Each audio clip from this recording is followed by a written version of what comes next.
Important question करने वाला है इंग्लिश के। हम इसे मोस्ट इम्पॉर्टेंट और मोस्ट रिपीटेड भी बोल सकते हैं। ये बहुत इम्पॉर्टेंट क्वेश्चन है जो हम करने जा रहे हैं। ये 3 मार्क्स वाले क्वेश्चन है। हाँ जी, तो देखो, why was Rajveer excited to see the sea garden और what made Rajveer amazed on the way. तो राजवीर को ऐसा क्या दिखा था वे में जो वो इतने एक्साइटेड हो गया था। देखिए, Rajvin found the view outside the train splendid and eye-catching with a lot of green। कि उसकी आंखें जो है वो सिर्फ ग्रीन ही देख पा रही थी क्योंकि वहाँ पे सिर्फ ग्रीनरी ही थी। It was the first visit to Assam. तो जब राजवीर जब वो पहली बार असम गया था वो फैस्किनेट हो गया था इतनी सारी अच्छी अच्छी चीज़ों को देखे। ठीक है, ग्रीन सी की तरह जो वो स्प्रेड हो रखी थी, नीटली प्रिंट पशीज थी जो, and found it more interesting. उसे बहुत ये चीज़ें लग रही थी इन सब चीज़ों को देखना। That reading is book on detectives. ठीक है, जो डिटेक्टिव्स की बुक साथ ही साथ वो रीड करा था तो उसे वो बहुत अच्छा लग रहा था। तो throw some light on the vast biodiversity of Coorg. तो क्या पूछा है कि हमें कूर्ग की बायोडाइवर्सिटी के बारे में जानना। तो देखो, evergreen forest of Coorg enclose vast treasure of flora and fauna. हम कह सकते हैं कि कूर्ग में बहुत सारे एवरग्रीन फॉरेस्ट थे और बल्कि ये स्क्वेरल्स का, लंगूर का, किंगफिशर का, एलिफेंट का, स्लेंडर का, बीज का, बटरफ्लाइज का घर था। ठीक है, it's rivers Kaveri abundant and mahseer large water fish भी वहाँ पे बहुत सारी थी। स्पाइस और कॉफ़ी जो है वहाँ की मेन प्लांटेशन थी। ठीक है, और further add to its vast biodiversity. Next है, the people of Coorg have a tradition of courage and bravery. तो कूर्ग के पीपल को हम कह सकते हैं करेज और ब्रेवरी माना जाता था। तो इसे हम कैसे रिकॉग्नाइज कर सकते हैं मॉडर्न इंडिया में। तो देखिए, the people of Coorg are known for their high energy और उसके करेजेस के लिए जाने जाते थे। और वो बहुत सारी एडवेंचरस चीज़ें करते, जैसे कनोइंग करना, रैपलिंग करना, रॉक क्लाइंबिंग, माउंटेन बाइकिंग, ये सब चीज़ें करते थे। Coorg regiment is one of the most decorated regiments था इंडियन आर्मी के लिए। और first chief of Indian army general Cariappa वो भी कूर्ग ही थे। Even now Kodavas are the only people in India permitted to carry fire arms without licence. तो कूर्ग के अंदर जो कोडावूज हमारे पीपल रहते हैं, सिर्फ इंडिया के अंदर वही बंदे हैं जिनको बिना लाइसेंस के फायर आर्म्स रखना अलाउड है। ठीक है, और ये भी एक बहुत इम्पॉर्टेंट सी है, याद रख लेना है आपने इसको, कि the first chief of Indian army general Cariappa एक कुर्गी थे। फर्स्ट चीफ जनरल करियप्पा, ये पढ़ना रह गया ना। Why has Coorg been referred to a piece of heaven different from the kingdom of God? तो piece of heaven मतलब पीस, मतलब एक स्वर्ग का पीस जो है वो गॉड ने हमें भेजा है यहाँ पर, ऐसे क्यों बोलते थे कूर्ग को।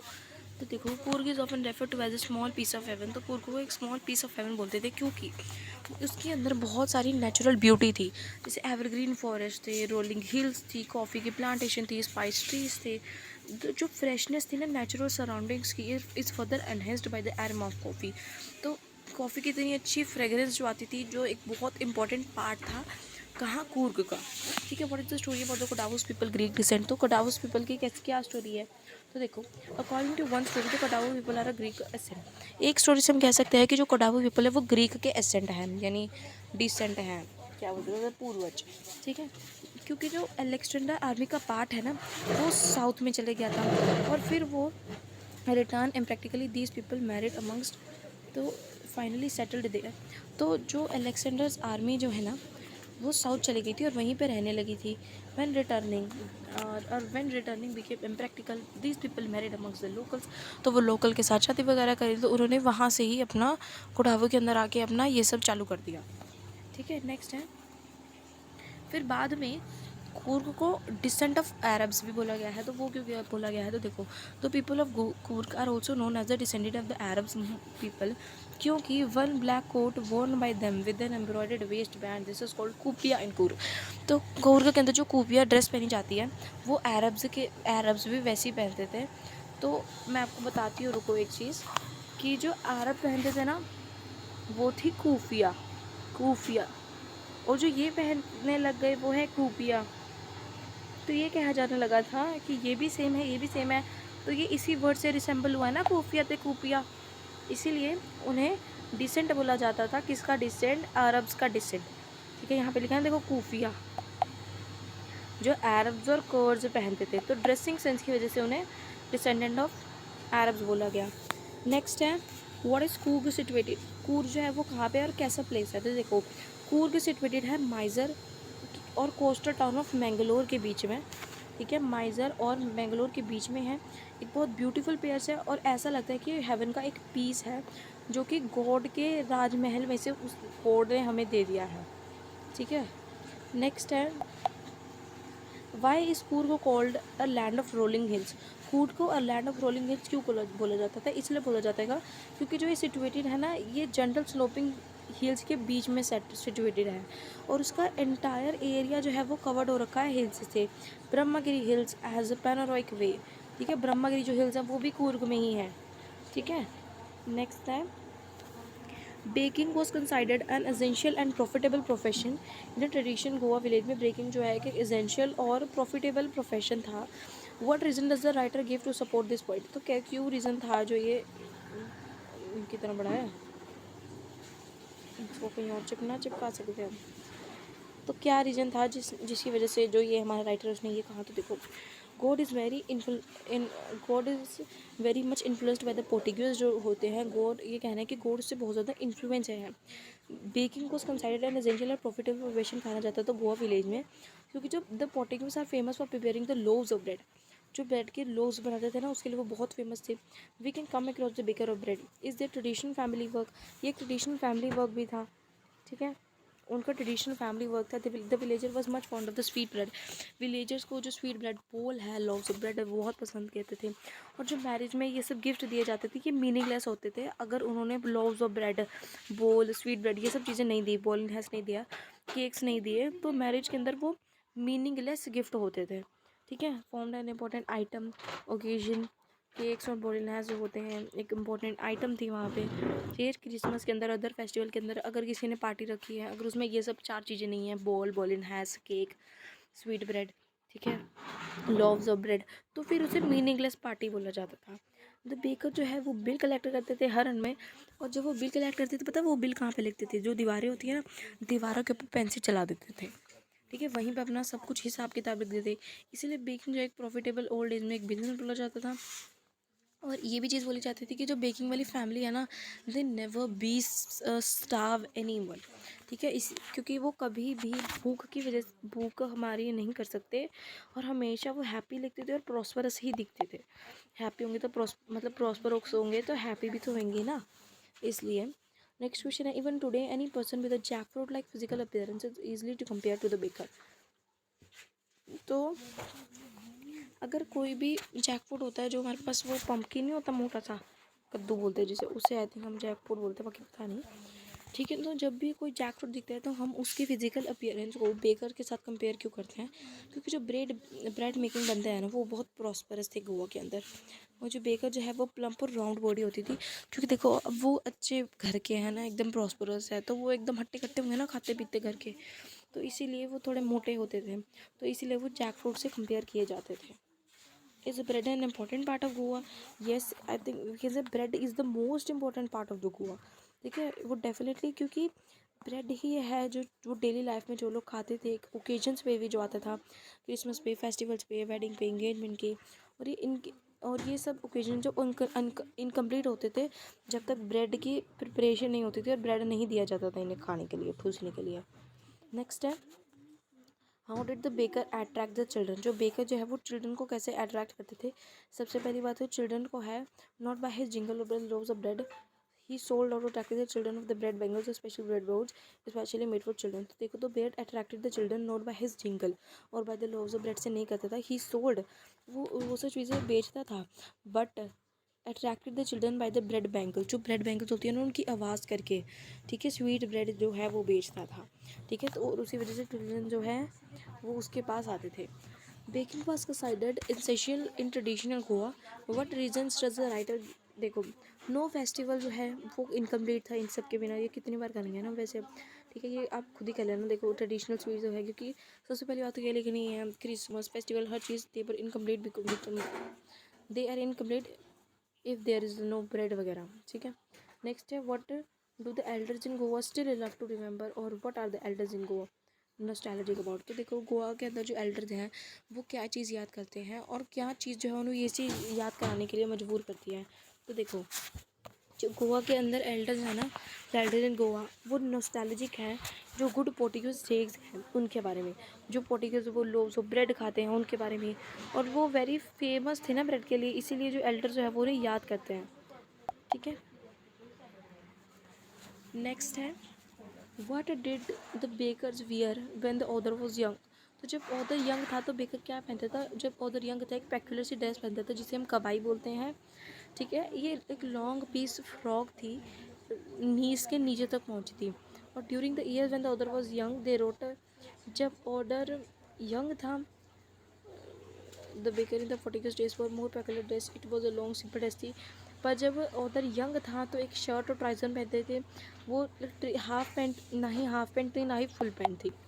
ठीक है, नेक्स्ट है what did Anne Frank think that she could confide more in a diary than the people. तो एने फ्रैंक जो है वो पीपल से बात नहीं करती थी, वो ज़्यादातर अपनी डायरी के अंदर ही अपनी चीज़ें लिखती थी। तो ये क्यों है, तो देखो Anne got a diary as a gift on her 13th birthday, उसे ये गिफ्ट मिली थी। ठीक है, first she didn't like the idea of writing a diary. सबसे पहले तो उन्होंने सोचा कि मैं क्यों लिखूँ भैया डायरी, उसे नहीं पसंद आया। पर फिर बाद में उसने सोचा कि फिर उसने सोचा कि जब मैं लिख ही लेती हूँ, क्योंकि she get all kind of things of her chest. तो अगर उसके दिमाग में, इसके दिल में अगर कोई भी बात आती नहीं तो सबसे पहली बात तो वो किसी को बताती नहीं थी। ठीक है, सबसे पहली बात तो वो किसी को बताती नहीं थी, तो अपने दिमाग में अपने चेस्ट में बिठा के रख लेती थी। ठीक है, तो इसीलिए वो लोनली फील करती थी, बोर्ड फील करती थी, डिप्रेस्ड फील करती थी। शी हैड लविंग पेरेंट्स, उसके पेरेंट्स, उसकी सिस्टर बहुत, एंड और 30 बंदे और थे जो उसे बहुत प्यार करते थे। फिर भी वो शाई करती थी, इंट्रोवर्ट करती थी, ऐसी टाइप की गर्ल थी वो। ठीक है, और ना ही उसके पास कोई एक ट्रू फ्रेंड थी। Even though she had a happy family but somehow she could not confide in them. Happy family तो उसकी लविंग फैमिली थी, फिर भी बस वो उनसे बात नहीं कर पाती थी। She wanted someone with whom she could share her secrets. तो उसे ऐसा ना कोई चाहिए था जिसके साथ वो अपनी सीक्रेट्स शेयर कर पाए। तो उसने एक रियल फ्रेंड अपनी डायरी के अंदर, उसने अपनी किटी जो है अपनी डायरी, उसके अंदर उसने अपना एक रियल फ्रेंड ढूंढा। Moreover she realize the truth अलाइंग and the fact that the paper has more passion. तो उसे ये चीज़ भी पता चली कि पेपर के पास ज़्यादा पैशन है पीपल के तरफ, पीपल के कंपेयर में। क्यों ज़्यादा पेशेंस है, क्योंकि पीपल जो है वो हमारी बातें नहीं सुनते हैं, अपनी अगर हम कुछ बोले ज़्यादा तो अपनी चार ही सुना देते हैं, बल्कि हमें हमारी बात तो उन्होंने क्या सुननी। ठीक है, तो इसलिए पेपर क्या है, वो पेपर सिर्फ सुनता है। ठीक है, हाँ वी नो दैट कि अगर हम किसी पीपल से बात करेंगे वो हमें सोल्यूशन भी देगा, अगर हम किसी टेंशन में है तो कुछ है। बट पेपर फिर भी वो अपने फालतू बकवास करता रहता है ना, इसीलिए। तो उसे एक रियल फ्रेंड मिलता था। उसके बाद है, और कभी भी वो अपनी डायरी किसी को पढ़ने देती थी unless she have found a real friend. So she confide in more ideas, diary के अंदर अपने आइडियाज़ बताती थी। But because people are not always interested in listening to what you are telling them. ठीक है, but diary conceals all your secrets. तो उसने ये चीज़ बोली थी क्योंकि पीपल जो है वो सारी बातें सुनने के लिए इंटरेस्टिंग नहीं होते, बट जो डायरी ये है जो हर सीक्रेट के साथ कंसील करती है। ठीक है, कितना बड़ा बड़ा है ये। नेक्स्ट है what did Anne Frank think that she could confide more in diary than the people. तो एने फ्रैंक ये क्यों सोची थी कि she can confide more in her diary, people से ज़्यादा डायरी पे क्यों। देखो वहीं से हम छाप सकते वैसे, अब फिर भी बता देती हूँ। Anne got a diary as a gift. तो एने को 13 बर्थडे पे एक गिफ्ट में डायरी मिली थी। ठीक है, और पहले तो उसे ये डायरी लिखने का आइडिया नहीं पसंद आया। पर फिर बाद में जब उसने सोचा कि ये अच्छी चीज़ होगी, क्योंकि सारी चीज़ें, सारे डिप्रेशन तो है वो अपने दिल में बिठा के रखती है, बोर्ड रहती है, डिप्रेस्ड रहती है, क्योंकि वो शाय भी बहुत थी। बट फिर भी वही सेम चीज़ आपको यहाँ पे छाप देनी है, अब मैं दोबारा क्या कराऊँ इसको। नेक्स्ट है व्हाट डज एनी राइट है ना फर्स्ट एसे। तो एने जो है, अब यहाँ पे एने के बारे में बात हो रही है, तो एने जो है उसने अपने फर्स्ट एसे में क्या लिखा था। तो एने wrote that talking is a students trade. तो ये एने तब कि जब उस मिस्टर किजिंग ने उसे चैट बॉक्स के ऊपर बोलने को बोलता, तो उसने क्या लिखा सबसे पहले तो कि ये टॉकिंग जो है वो एक स्टूडेंट का ट्रेड है, और वो सिर्फ ऐसे ही नहीं बोलने लग जाती है, उसकी मदर भी इतना ज़्यादा बोलती थी, इसीलिए ये जो ट्रेड है वो वहीं से इन्हर्ट होके उसके अंदर आया है। तो she would do her best, पर वो बोल रही है कि I will try my best to control this trade and to control this talking. But वो क्या करे, क्योंकि वो तो उसका ट्रेड है ना, वो थोड़ी ना वो उसे छोड़ सकती है। ठीक है, next time what did Sanne help Anne Frank in writing the third diary में सैन ने उसकी क्या हेल्प करी।